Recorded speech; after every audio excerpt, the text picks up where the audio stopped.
Tapi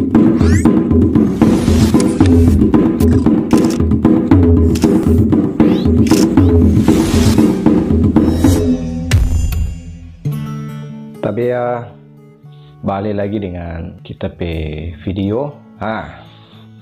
Sekarang ini orang mau bahas mengenai manik-manik khas Minahasa, manik-manik tua. Kenapa manik-manik ini jadi salah satu benda yang disukai oleh orang pe leluhur zaman dulu? Membahas sedikit cerita ya manik-manik.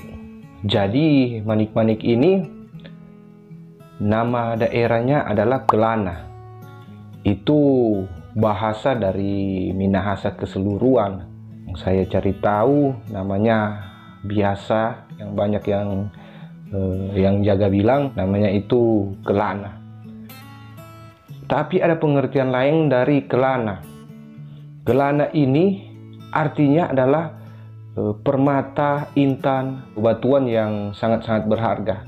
Nah, kenapa manik-manik ini dinamakan demikian juga? Sama dengan intan, permata, dan lain-lain. Itu dikatakan Kelana. Berarti kalau orang boleh mau pikir, ini dia adalah perhiasan-perhiasan zaman dulu orang pe orang-orang tua. Nah, jadi Kelana ini berasal dari mana, sejarahnya bagaimana, itu susah sekali mau cari tahu. Karena ada tanpa yang tua, yang orang ada pergi, orang baba teman, komunitas adat, dah pergi waktu itu dah sebekeng tu waruga yang so ancur di Maklen Tuai.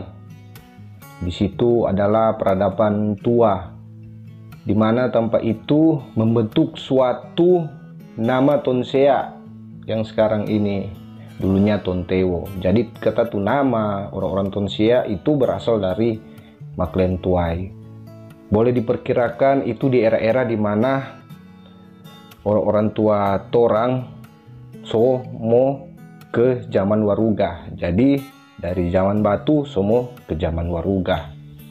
Nah, lumayan tua. Bisa dibilang juga tua. Jadi di tempat itu orang dapat manik-manik, pecahan manik-manik. Itu ada sumber yang mengatakan diperkirakan di era-era tahun 1010 di era-era tahun 1010. Tua, sangat tua. Dan di situ sudah mendapatkan manik-manik.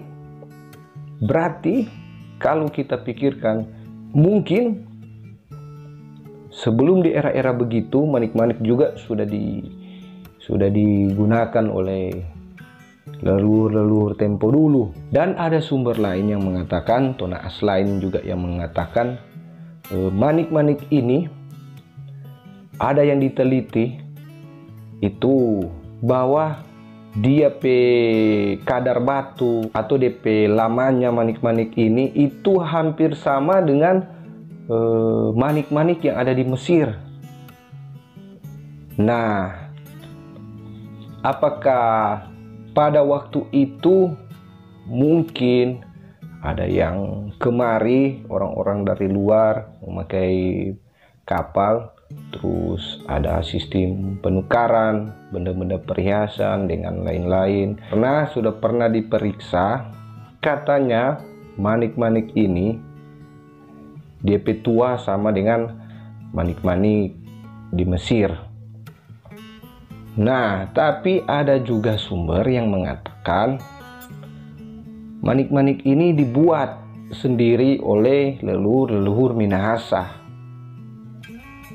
memakai getah pohon, memakai bebatuan alami yang ada di sini. Dan ternyata manik-manik yang banyak kita temui, manik-manik tua Minahasa yang kita temui di era-era zaman sekarang, itu rata-rata pembuatan manual dari torang pe leluhur zaman dulu. Jadi di era dulu manik-manik ini menyimbolkan status sosial seseorang. Jadi walian corak manik-maniknya yang bagaimana, to naas mengundam atau to naas jaba ubah orang yang pandai ba ubah dang.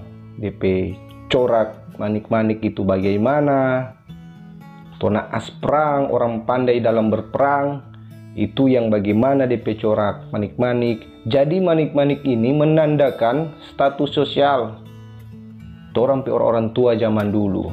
Ya, untuk teman-teman yang mempunyai manik-manik dari opok-opok zaman dulu, leluhur-leluhur kita zaman dulu, ya itu menjadi penanda peradaban kita tempo dulu, bahwa orang tua sudah sangat luar biasa tempo dulu.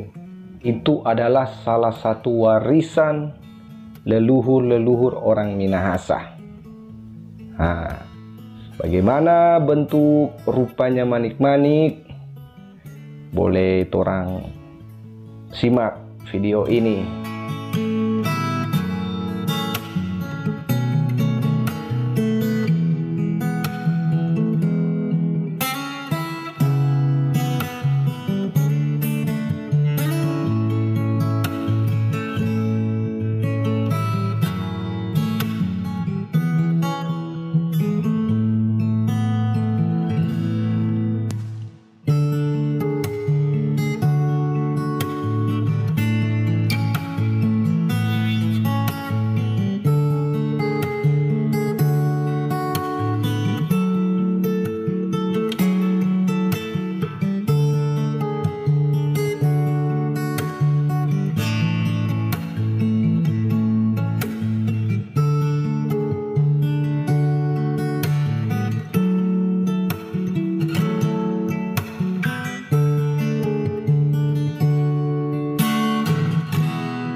Terima kasih Sobat Uni ini video ini. Tetap semangat, baku-baku bae. Pakatuan pakalawiren, salam budaya.